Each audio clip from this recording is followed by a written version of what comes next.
नमस्ते दोस्तों, कैसे हो आप लोग? आशा करता हूँ आप लोग बहुत अच्छे होंगे। तो आज आप लोग के लिए एक और कहानी लेकर आया हूँ। चलिए शुरू किया जाए। उदयन 17 दिसंबर 2016 को एक पोस्ट करता है जिसमें लिखता है, आकांक्षा मेरी जिंदगी है। किसी ने उसे पिन भी चुभाया तो मैं उसके दिल को तलवार से चीर दूंगा। इस पोस्ट में आकांक्षा के साथ उसकी तस्वीर भी है। एक और पोस्ट है जिसमें वो लिखता है कि इस बात पर कोई शक नहीं है कि उसने मुझे पूरी तरह बदल दिया, मुझे अच्छा इंसान बनाया।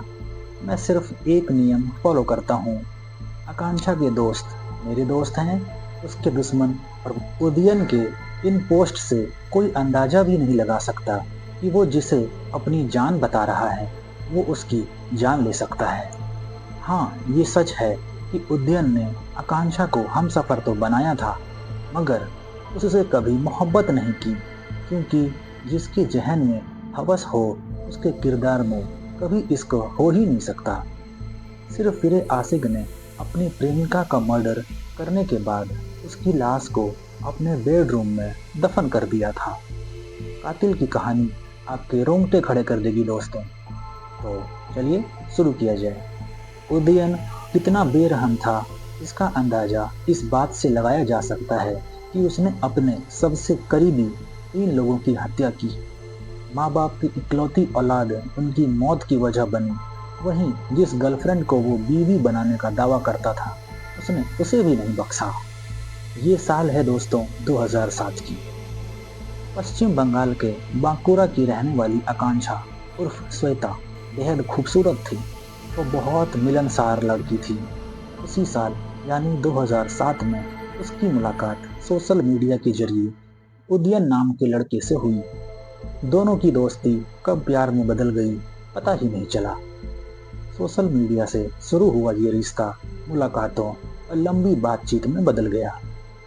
यह क्रम 7 साल तक ऐसे ही चलता रहा। ऐसा लग रहा था मानो आकांक्षा उद्यम के प्यार में पागल हो गई है। वह उसे किसी भी कीमत पर खोना नहीं चाहती थी, इसलिए उन्होंने अपनी जिंदगी का एक बड़ा फैसला लिया। जून 2016 में वह अपने परिवार से यह कहकर सीधे भोपाल उद्यन के पास आ गई कि उसे नौकरी मिल जाएगी। वहां वह साकेत नगर में उद्यन के साथ रहने लगी। लेकिन इस दौरान उसने अपने परिवार को बताया कि वह अमेरिका में काम कर रही है। उसकी बात से परिवार वाले खुश हुए। उन्हें लगा कि आकांक्षा ने बड़ी सफलता हासिल की है, लेकिन उन्हें इस बात का अंदाजा नहीं था कि उनकी बेटी के साथ क्या होने वाला है। ये बात जुलाई 2016 की है दोस्तों। उस दिन अचानक आकांक्षा ने अपने परिवार से बात करना बंद कर दिया। परिजनों ने काफी प्रयास किया, लेकिन कुछ पता नहीं चल सका। इसके बाद आकांक्षा के भाई ने उसका नंबर ट्रेस किया तो उसकी लोकेशन भोपाल में मिली। जब उसके परिवार को शक हुआ कि आकांक्षा भोपाल में उद्यन के साथ रह रही है, अब घर वालों को उसकी चिंता सताने लगी। दिसंबर 2016, जब परिवार वाले हताश हो गए और उन्हें अपनी बेटी का कोई पता नहीं चला, तो उन्होंने थाने जाकर आकांक्षा की गुमशुदगी की रिपोर्ट दर्ज कराई। पुलिस मामले की गंभीरता को समझ रही थी। बांकुरा पुलिस टीम तुरंत भोपाल आई, लेकिन उन्हें कुछ नहीं मिला। फिर भोपाल पुलिस की मदद ली गई और जांच आगे बढ़ी तो पूरे मामले का सनसनीखेज खुलासा हुआ। जांच के दौरान पुलिस को पता चला कि उदयन ने अपनी प्रेमिका आकांक्षा की हत्या कर दी है और उसके शव को अपने घर के बेडरूम में ही दफना दिया। ऊपर से फ्लोरिंग की गई थी। उनकी निशानदेही पर पुलिस ने शव के अवशेष बरामद कर लिए।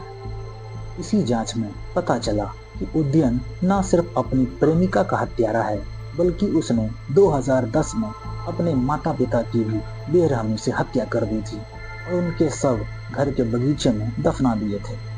बता दें, आरोपी उदयन ने 13 साल पहले मां इंद्राणी और पिता वीरेंद्र दास की गला दबाकर हत्या कर दी थी। फिर उनके शवों को स्पॉस्टिक टैंक के नाम पर गड्ढा खोदकर दफना दिया गया।